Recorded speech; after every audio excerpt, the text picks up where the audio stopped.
Mi vida, hasta ese día, había sido una coreografía meticulosa para mantener una imagen, una fachada de normalidad.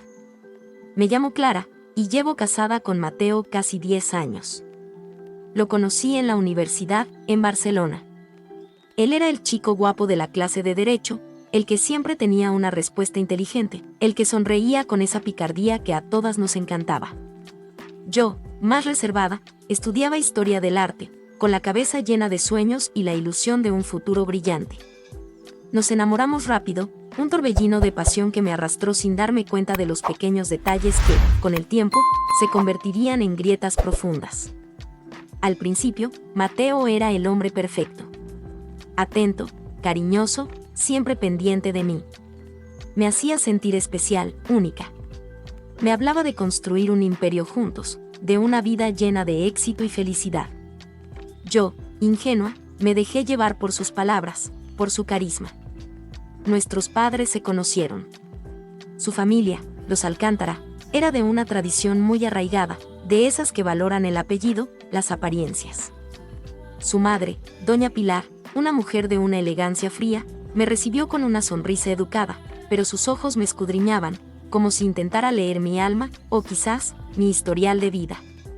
Ella era la matriarca, la que imponía las reglas con un silencio que era más atronador que cualquier grito. El padre de Mateo, don Ricardo, era un hombre más callado, un notario respetado, que siempre parecía estar de acuerdo con su esposa. Nuestra boda fue un evento grandioso, en una finca señorial a las afueras de Barcelona, digna del apellido Alcántara. Yo me sentía radiante, la mujer más feliz del mundo. Las promesas de amor eterno, de respeto mutuo, de una vida de igualdad y compañerismo, resonaban en mis oídos. En ese momento, creía ciegamente en ellas. Los primeros años de matrimonio fueron, en apariencia, felices. Nos mudamos a un bonito apartamento en el Eixample, en un edificio modernista con techos altos y suelos de mosaico. Mateo trabajaba en un importante bufete de abogados, y yo abrí mi pequeña galería de arte, un sueño hecho realidad. Nos gustaba salir a cenar, ir al teatro, viajar. Pero, poco a poco, las pequeñas grietas empezaron a aparecer. Mateo siempre tuvo un temperamento fuerte. Al principio, sus estallidos eran esporádicos, justificados por el estrés del trabajo o alguna frustración externa. Gritaba, sí, golpeaba la mesa, a veces lanzaba algún objeto pequeño al suelo. Yo, asustada, intentaba calmarlo, achacándolo a su pasión, a su forma de desahogarse. Él, después, siempre pedía perdón, me abrazaba con fuerza, prometía que no volvería a pasar. Y yo, enamorada y deseosa de creer, lo perdonaba. Pero los incidentes se hicieron más frecuentes. Las discusiones por cosas triviales se convertían en monólogos de su ira. Sus palabras se volvieron hirientes, despectivas. Me decía que yo era demasiado sensible, que no entendía la presión del mundo real, que mi galería era un pasatiempo de niña bien. Mis logros, mis sueños, empezaron a encogerse bajo el peso de sus críticas. Y su mano nunca me había tocado con violencia, no directamente, pero la veía tensarse, cerrarse en un puño cuando su rabia crecía. Y el miedo, un miedo frío, empezó a instalarse en mi estómago. Mis amigas lo notaban. Me preguntaban si estaba bien, si algo me pasaba. Yo siempre lo negaba, inventaba excusas, desviaba la conversación. La vergüenza era un velo que me cubría. No quería que nadie supiera la verdad. No quería que vieran las grietas en mi fachada de matrimonio perfecto. La familia de Mateo, los Alcántara, siempre me decía que yo tenía que ser más comprensiva, que Mateo era un hombre con mucho carácter, que necesitaba una mujer que supiera llevarlo. Doña Pilar, su madre, siempre me aconsejaba, con esa voz suave y penetrante, que el hombre es la cabeza del hogar, y la mujer, el cuello que lo mueve. Sus palabras, antes sutiles, ahora resonaban con un significado siniestro. Ella lo sabía. Ella lo permitía. Ella lo alimentaba. La situación llegó a un punto insostenible un año antes de lo que ocurrió. Tuvimos una discusión terrible por un comentario mío sobre la opinión de mis padres. Mateo estalló. Sus gritos llenaron el apartamento. Me acorraló contra la pared, su rostro desfigurado por la ira, sus ojos inyectados en sangre. Su mano se alzó y se detuvo a centímetros de mi cara. El miedo me paralizó. No me golpeó, no. Pero el mensaje fue claro. Un ultimátum silencioso. Si no me sometía, lo haría. Esa noche, cuando Mateo se durmió, yo no pude conciliar el sueño. Miré mi reflejo en el espejo. Mis ojos, antes llenos de vida, ahora estaban apagados, rodeados de ojeras. Sentí un asco profundo de mí misma, de mi pasividad, de mi miedo. No podía seguir así. No podía vivir con el miedo constante de que su mano, un día, me tocara con violencia. Pero, ¿cómo salir? Él era influyente, con conexiones, con dinero. Yo era solo un artista con una pequeña galería. Comencé a planificar mi escape. No sería fácil, lo sabía. No podía simplemente irme. Él me encontraría, me acosaría, me humillaría. Necesitaba un plan. Un plan meticuloso, silencioso, que me permitiera desaparecer sin dejar rastro, sin darle oportunidad de reacción. Mi primera acción fue abrir una cuenta bancaria secreta. Poco a poco, fui transfiriendo pequeñas cantidades de dinero de mis ahorros, de las ventas de mi galería, a esa cuenta.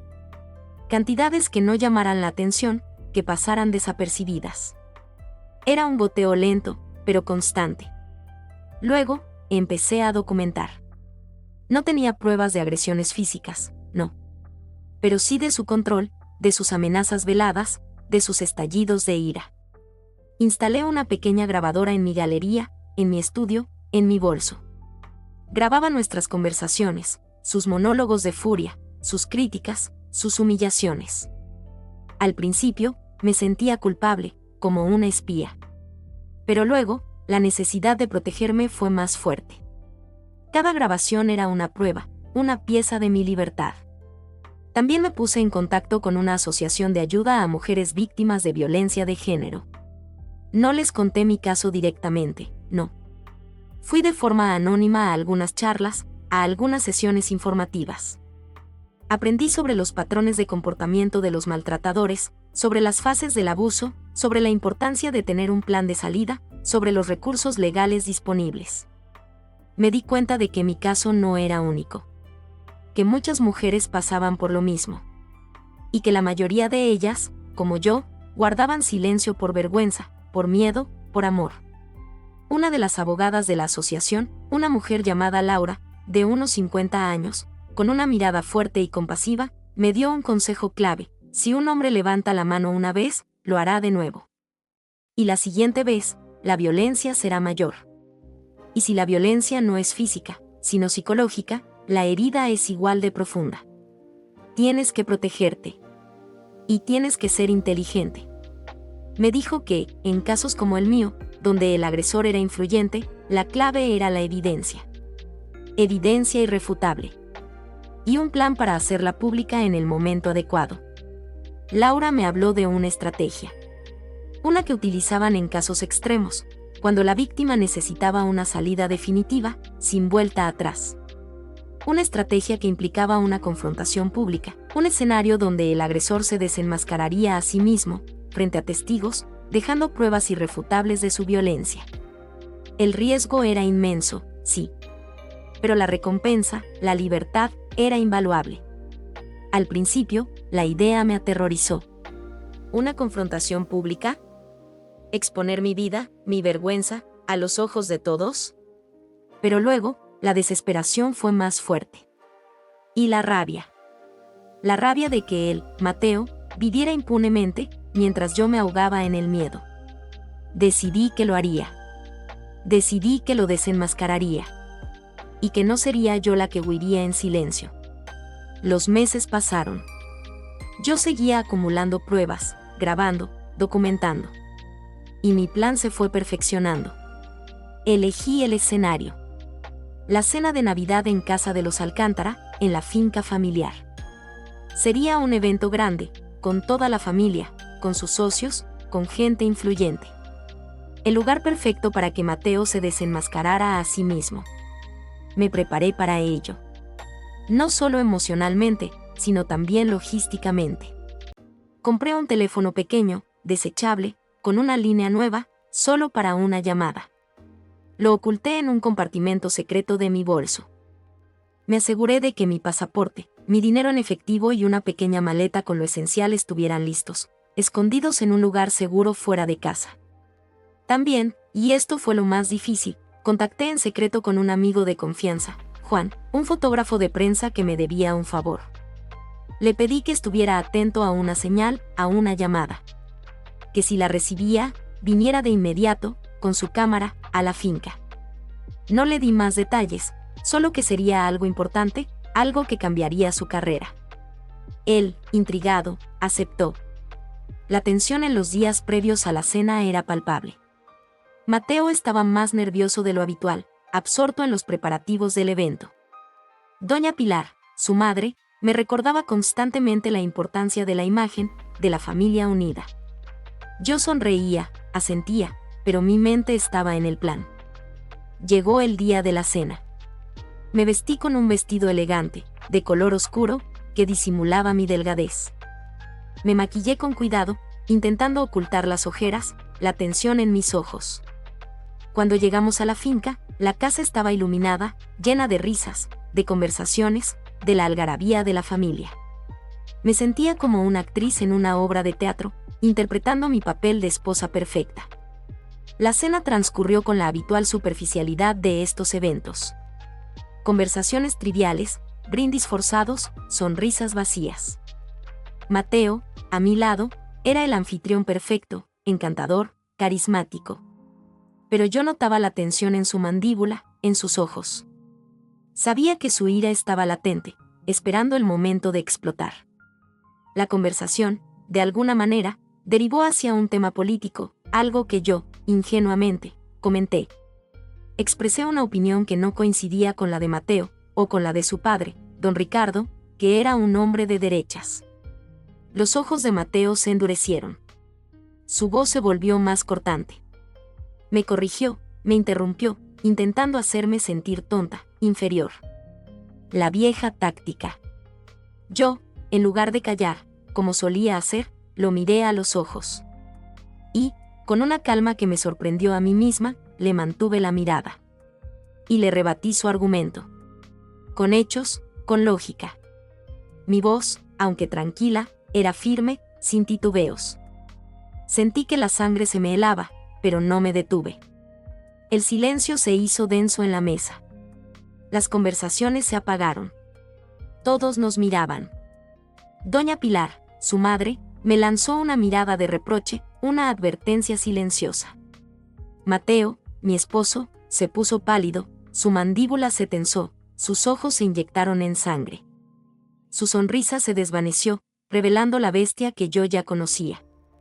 Clara, dijo, su voz era un susurro, pero cargado de una furia contenida, ya basta. No sigas. Yo lo miré. Y, con la calma más absoluta que pude reunir, le rebatí de nuevo. Una última vez. Sabía que era la gota que colmaría el vaso. Sabía que era el momento. Su rostro se desfiguró por la ira. Su mano se alzó. Y me golpeó. Un golpe seco. Abierto. En la cara. Resonó en el silencio de la mesa. Me aturdió por un instante. Sentí el ardor en mi mejilla, la punzada de dolor. Pero, curiosamente, no sentí sorpresa. No sentí miedo, no como antes. Sentí una extraña, una terrible, satisfacción. Estaba lista. No grité. No lloré. No caí. Me mantuve sentada, erguida, con la cabeza alta. Mi mirada se clavó en la de Mateo, mis ojos llenos de una frialdad que él nunca antes había visto. La sangre brotó de mi labio. Y con el pulgar, me la limpié. Y luego, con una voz clara, que resonó en el silencio atónito de la mesa, la pronuncié. La señal. La señal para Juan. La señal para mi libertad. La señal para el fin de Mateo. El juego había terminado. Y yo, Clara, la que había sido invisible, estaba a punto de desatar mi propia justicia. Mi vida, hasta ese día, Había sido una coreografía meticulosa para mantener una imagen, una fachada de normalidad. Me llamo Clara, y llevo casada con Mateo casi 10 años. Lo conocí en la universidad, en Barcelona. Él era el chico guapo de la clase de Derecho, el que siempre tenía una respuesta inteligente, el que sonreía con esa picardía que a todas nos encantaba. Yo, más reservada, estudiaba historia del arte, con la cabeza llena de sueños y la ilusión de un futuro brillante. Nos enamoramos rápido, un torbellino de pasión que me arrastró sin darme cuenta de los pequeños detalles que, con el tiempo, se convertirían en grietas profundas. Al principio, Mateo era el hombre perfecto. Atento, cariñoso, siempre pendiente de mí. Me hacía sentir especial, única. Me hablaba de construir un imperio juntos, de una vida llena de éxito y felicidad. Yo, ingenua, me dejé llevar por sus palabras, por su carisma. Nuestros padres se conocieron. Su familia, los Alcántara, era de una tradición muy arraigada, de esas que valoran el apellido, las apariencias. Su madre, doña Pilar, una mujer de una elegancia fría, me recibió con una sonrisa educada, pero sus ojos me escudriñaban, como si intentara leer mi alma, o quizás, mi historial de vida. Ella era la matriarca, la que imponía las reglas con un silencio que era más atronador que cualquier grito. El padre de Mateo, don Ricardo, era un hombre más callado, un notario respetado, que siempre parecía estar de acuerdo con su esposa. Nuestra boda fue un evento grandioso, en una finca señorial a las afueras de Barcelona, digna del apellido Alcántara. Yo me sentía radiante, la mujer más feliz del mundo. Las promesas de amor eterno, de respeto mutuo, de una vida de igualdad y compañerismo, resonaban en mis oídos. En ese momento, creía ciegamente en ellas. Los primeros años de matrimonio fueron, en apariencia, felices. Nos mudamos a un bonito apartamento en el Eixample, en un edificio modernista con techos altos y suelos de mosaico. Mateo trabajaba en un importante bufete de abogados, y yo abrí mi pequeña galería de arte, un sueño hecho realidad. Nos gustaba salir a cenar, ir al teatro, viajar. Pero, poco a poco, las pequeñas grietas empezaron a aparecer. Mateo siempre tuvo un temperamento fuerte. Al principio, sus estallidos eran esporádicos, justificados por el estrés del trabajo o alguna frustración externa. Gritaba, sí, golpeaba la mesa, a veces lanzaba algún objeto pequeño al suelo. Yo, asustada, intentaba calmarlo, achacándolo a su pasión, a su forma de desahogarse. Él, después, siempre pedía perdón, me abrazaba con fuerza, prometía que no volvería a pasar.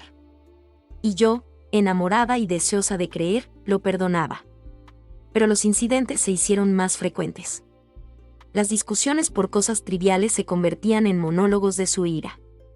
Sus palabras se volvieron hirientes, despectivas. Me decía que yo era demasiado sensible, que no entendía la presión del mundo real, que mi galería era un pasatiempo de niña bien. Mis logros, mis sueños, empezaron a encogerse bajo el peso de sus críticas. Y su mano nunca me había tocado con violencia, no directamente, pero la veía tensarse, cerrarse en un puño cuando su rabia crecía. Y el miedo, un miedo frío, empezó a instalarse en mi estómago. Mis amigas lo notaban. Me preguntaban si estaba bien, si algo me pasaba. Yo siempre lo negaba, inventaba excusas, desviaba la conversación. La vergüenza era un velo que me cubría. No quería que nadie supiera la verdad. No quería que vieran las grietas en mi fachada de matrimonio perfecto. La familia de Mateo, los Alcántara, siempre me decía que yo tenía que ser más comprensiva, que Mateo era un hombre con mucho carácter, que necesitaba una mujer que supiera llevarlo. Doña Pilar, su madre, siempre me aconsejaba, con esa voz suave y penetrante, que el hombre es la cabeza del hogar, y la mujer, el cuello que lo mueve.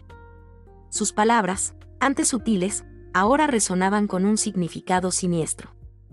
Ella lo sabía. Ella lo permitía. Ella lo alimentaba. La situación llegó a un punto insostenible un año antes de lo que ocurrió. Tuvimos una discusión terrible por un comentario mío sobre la opinión de mis padres. Mateo estalló.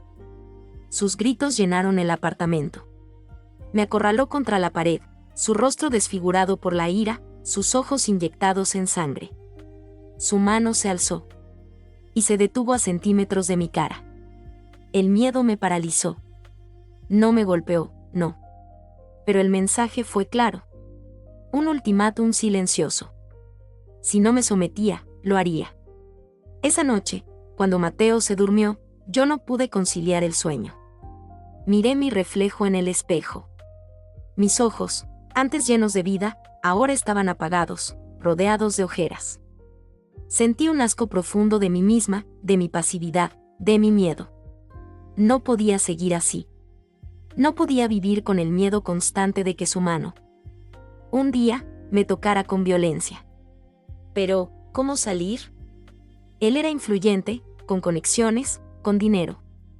Yo era solo un artista con una pequeña galería. Comencé a planificar mi escape. No sería fácil, lo sabía. No podía simplemente irme. Él me encontraría, me acosaría, me humillaría. Necesitaba un plan. Un plan meticuloso, silencioso, que me permitiera desaparecer sin dejar rastro, sin darle oportunidad de reacción. Mi primera acción fue abrir una cuenta bancaria secreta. Poco a poco, fui transfiriendo pequeñas cantidades de dinero de mis ahorros, de las ventas de mi galería, a esa cuenta. Cantidades que no llamaran la atención, que pasaran desapercibidas. Era un goteo lento, pero constante. Luego, empecé a documentar. No tenía pruebas de agresiones físicas, no. Pero sí de su control, de sus amenazas veladas, de sus estallidos de ira. Instalé una pequeña grabadora en mi galería, en mi estudio, en mi bolso. Grababa nuestras conversaciones, sus monólogos de furia, sus críticas, sus humillaciones. Al principio, me sentía culpable, como una espía. Pero luego, la necesidad de protegerme fue más fuerte. Cada grabación era una prueba, una pieza de mi libertad. También me puse en contacto con una asociación de ayuda a mujeres víctimas de violencia de género. No les conté mi caso directamente, no. Fui de forma anónima a algunas charlas, a algunas sesiones informativas. Aprendí sobre los patrones de comportamiento de los maltratadores, sobre las fases del abuso, sobre la importancia de tener un plan de salida, sobre los recursos legales disponibles. Me di cuenta de que mi caso no era único. Que muchas mujeres pasaban por lo mismo. Y que la mayoría de ellas, como yo, guardaban silencio por vergüenza, por miedo, por amor. Una de las abogadas de la asociación, una mujer llamada Laura, de unos 50 años, con una mirada fuerte y compasiva, me dio un consejo clave: si un hombre levanta la mano una vez, lo hará de nuevo. Y la siguiente vez, la violencia será mayor. Y si la violencia no es física, sino psicológica, la herida es igual de profunda. Tienes que protegerte. Y tienes que ser inteligente. Me dijo que, en casos como el mío, donde el agresor era influyente, la clave era la evidencia. Evidencia irrefutable. Y un plan para hacerla pública en el momento adecuado. Laura me habló de una estrategia. Una que utilizaban en casos extremos, cuando la víctima necesitaba una salida definitiva, sin vuelta atrás. Una estrategia que implicaba una confrontación pública, un escenario donde el agresor se desenmascararía a sí mismo, frente a testigos, dejando pruebas irrefutables de su violencia. El riesgo era inmenso, sí. Pero la recompensa, la libertad, era invaluable. Al principio, la idea me aterrorizó. ¿Una confrontación pública? ¿Exponer mi vida, mi vergüenza, a los ojos de todos? Pero luego, la desesperación fue más fuerte. Y la rabia. La rabia de que él, Mateo, viviera impunemente, mientras yo me ahogaba en el miedo. Decidí que lo haría. Decidí que lo desenmascararía. Y que no sería yo la que huiría en silencio. Los meses pasaron. Yo seguía acumulando pruebas, grabando, documentando. Y mi plan se fue perfeccionando. Elegí el escenario. La cena de Navidad en casa de los Alcántara, en la finca familiar.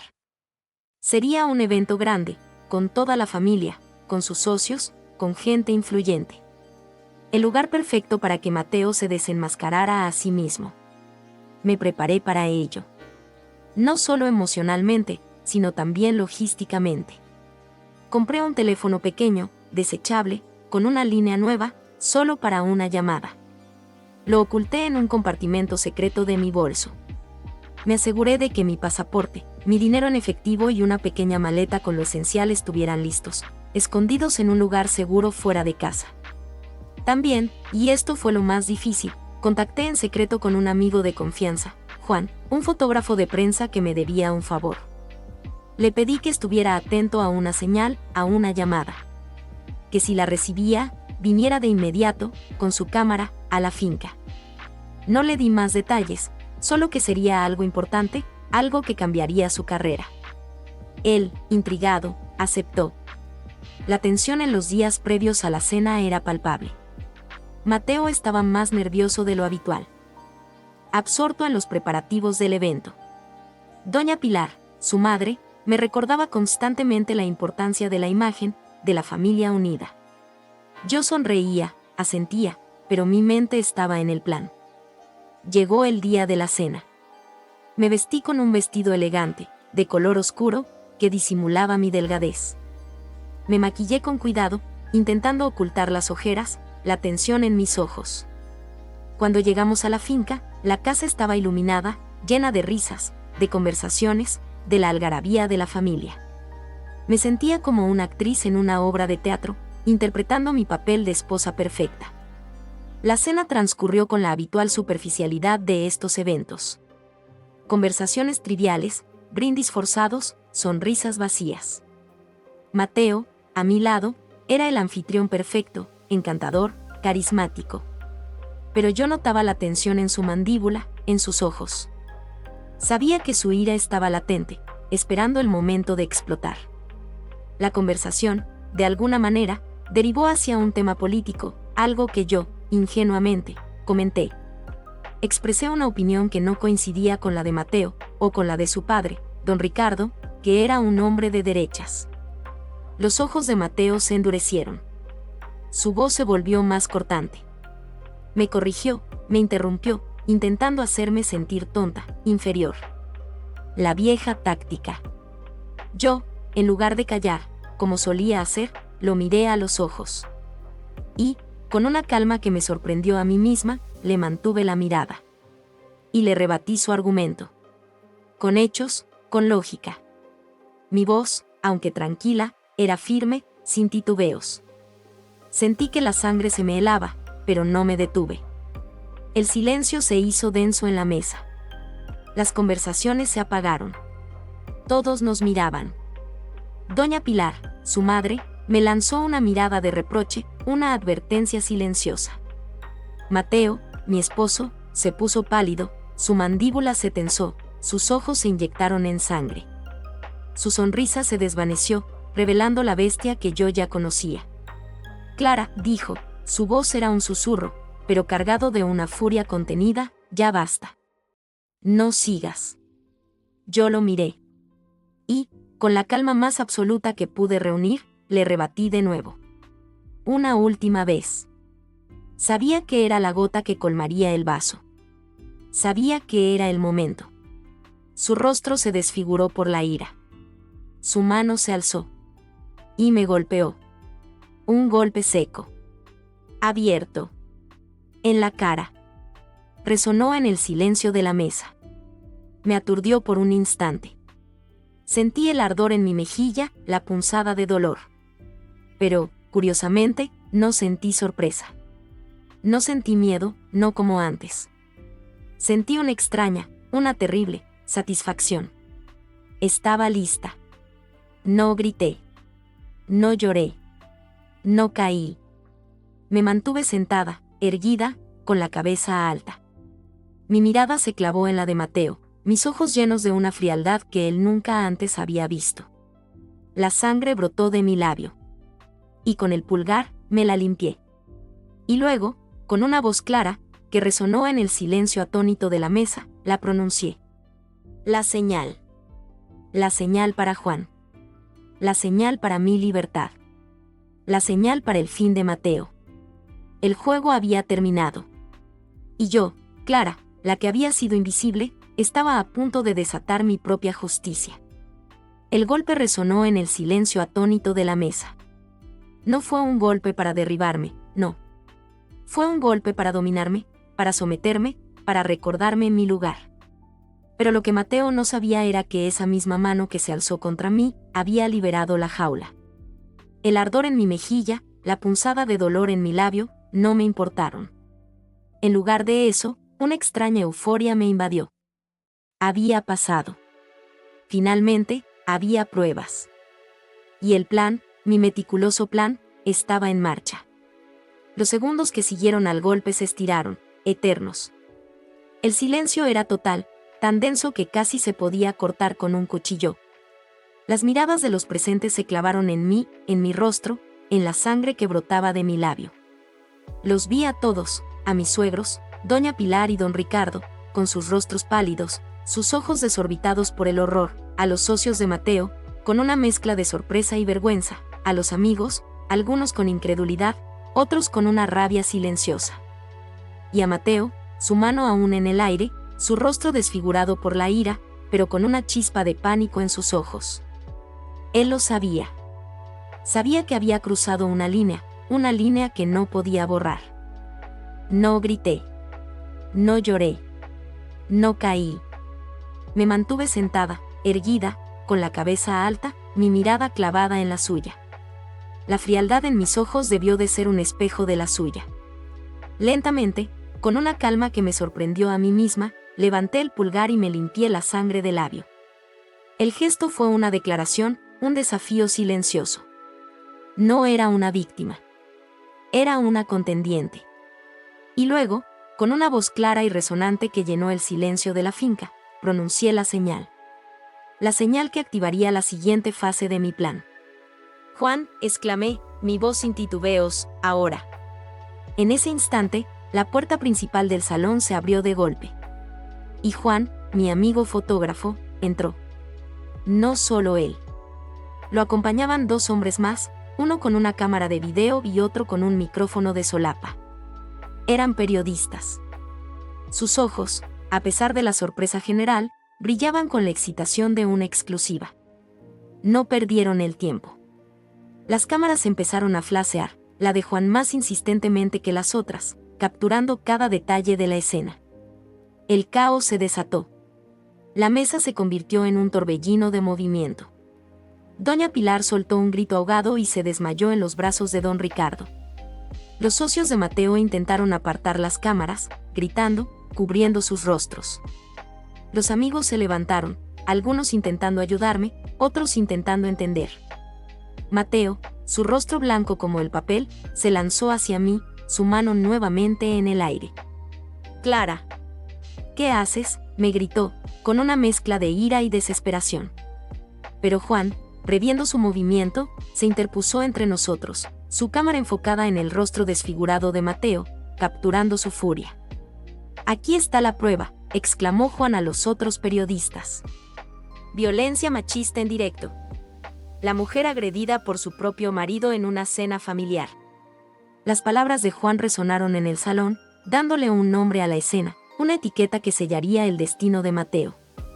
Los otros periodistas, con la voracidad que los caracteriza, se abalanzaron sobre Mateo, bombardeándolo con preguntas, con cámaras, con micrófonos. Él intentó huir, pero estaba acorralado. Mientras tanto, yo, con una extraña calma, me levanté de la mesa. La sangre de mi labio seguía allí, una mancha roja que era un testimonio silencioso. Miré a Mateo, atrapado por los periodistas, su imagen de hombre perfecto hecha añicos. Miré a doña Pilar, desmayada en brazos de su esposo. Miré a la multitud, sus rostros llenos de asombro y de juicio. Mi venganza, esta vez, era completa. Pública. Irreversible. Uno de los amigos de Mateo, un abogado joven y ambicioso que siempre lo había admirado, se me acercó. Intentó consolarme, diciéndome que lamentaba lo que había pasado. Lo miré a los ojos. «No te preocupes», le dije, mi voz tranquila, «la verdad siempre sale a la luz. Y la justicia, a veces, se sirve de maneras inesperadas». Luego, saqué de mi bolso el teléfono desechable, el que había comprado en secreto. Con un movimiento rápido, lo encendí y abrí la grabadora. El mensaje de voz de la amante de Carlos sonó en el salón, débil al principio, luego amplificado por el micrófono de uno de los periodistas, que lo captó. Lo pasé maravillosamente anoche, mi amor. No puedo borrar los recuerdos. Este es nuestro secreto, nuestro paraíso. No puedo esperar a verte de nuevo. La voz de la mujer llenó el salón, una segunda ola de conmoción. La traición se revelaba en toda su amplitud. No solo la violencia, sino la infidelidad, el engaño. Los murmullos se hicieron más fuertes. El amigo de Mateo se quedó boquiabierto, su rostro pálido. Ahora sí, le dije al amigo de Mateo, tienes toda la historia. No solo la violencia, sino la razón de la violencia. La verdad completa. Me di la vuelta. Juan y los otros periodistas me siguieron, sus cámaras aún encendidas, capturando mi rostro, mi dignidad, mi dolor transformado en fuerza. Caminé hacia la salida del salón, dejando atrás el caos, el drama, la humillación. Pero también, dejando atrás un peso que había llevado durante años, un peso de miedo, de vergüenza, de secretos. Salí de la finca.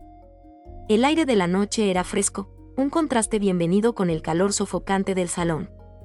Un coche esperaba en la entrada. Como habíamos planeado con Laura, la abogada de la asociación. Subí al asiento trasero, y el conductor arrancó, alejándose de la finca, de la familia Alcántara, de la vida que había conocido. El camino de regreso a Barcelona se sintió diferente. No era el regreso de una esposa feliz. Era el escape de una mujer que había sido apuñalada por la espalda, pero que había logrado asestar un golpe aún más certero a su traidor. La venganza no me trajo alegría, no.